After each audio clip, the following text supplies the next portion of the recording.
দেশ জুড়ে বইছে নির্বাচনের জোর হাওয়া। 12 ফেব্রুয়ারি হবে ত্রয়োদশ জাতীয় সংসদ নির্বাচনে ভোট গ্রহণ।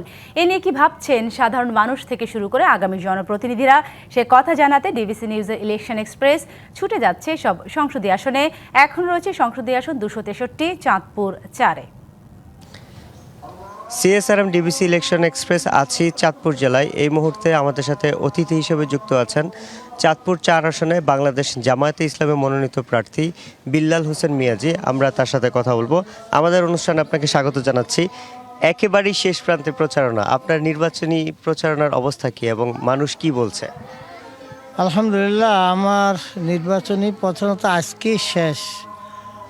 আমি ফরিদগঞ্জের প্রত্যন্ত অঞ্চলে যেভাবে ঘোরাফেরার সুযোগ হয়েছে, আলহামদুলিল্লাহ নির্বাচনী প্রচারণা আমাদের খুবই তুঙ্গে।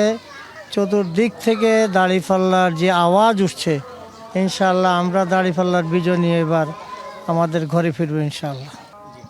আপনি যদি নির্বাচিত হন তাহলে আপনার উন্নয়ন পরিকল্পনা কি এই আসন নিয়ে?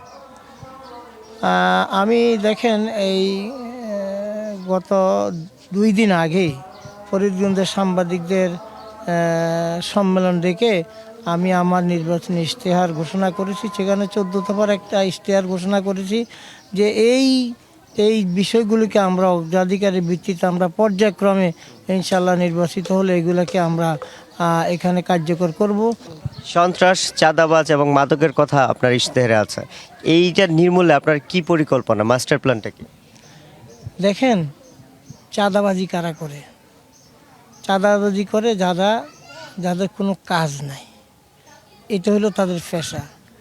আমরা প্রথমত চাঁদাবাজি করে নয়, বরং কাজ করি যাতে খেতে পারে, আমরা সেই জন্য মানুষের হাতে কাজ তুলে দিতে চাই।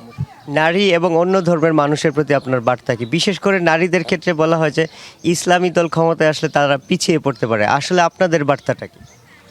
দেখুন, নারীদের ব্যাপারে যে ভীতিভাব জামায়াত ইসলামীর ব্যাপারে, এখন আর এই ভীতিভাবটা নাই।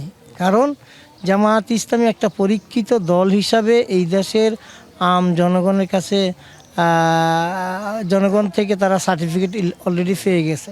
এই জন্য আপনি বিশ্বাস রাখেন ইনশাল্লাহ এই বছর নির্বাচন সারা দেশেই নারীদের ভোট জামায়াত ইসলামী সবচেয়ে বেশি পাবে ইনশাল্লাহ। আমার সবশেষ প্রশ্ন, একটু নির্বাচন তো চলেই আসলো প্রায়, নির্বাচন আগ পর্যন্ত আপনার নেতাকর্মী এবং আপনার ভোটারদের প্রতি আপনার বার্তা কি? আমার এই ফরিদগঞ্জবাসীর উদ্দেশ্যে আমি যেটা বলবো, আমরা আছে একটা সুষ্ঠু নির্বাচন। ভোটারগণ যাকে বেছে নিতে চাই তা আমাদের কোনো আপত্তি নেই, কিন্তু কেউ যাতে কারো অধিকার কেড়ে না নেওয়ার সাহস করে, সেই জন্য আমরা এই ব্যাপারে জনগণকে সতর্ক থাকার জন্য আহ্বান করছি। দলমত নির্বিশেষে, সকল ধর্মবর্ণ নির্বিশেষে সবাইকে ভোট কেন্দ্রে গিয়ে ভোট দেওয়ার জন্য আমরা অনুরোধ করব। আমাদের সাথে যুক্ত হওয়ার জন্য আপনাকে অসংখ্য ধন্যবাদ। সিএসআরএম ডিবিসি ইলেকশন এক্সপ্রেস আজ সারাদিন থাকবো এই জেলা, এবং পরবর্তী সংবাদে নতুন কোনো প্রার্থী নিয়ে আমরা আপনাদের সামনে আবারও হাজির হব। ততক্ষণ আমাদের সাথে থাকুন, ভালো থাকুন।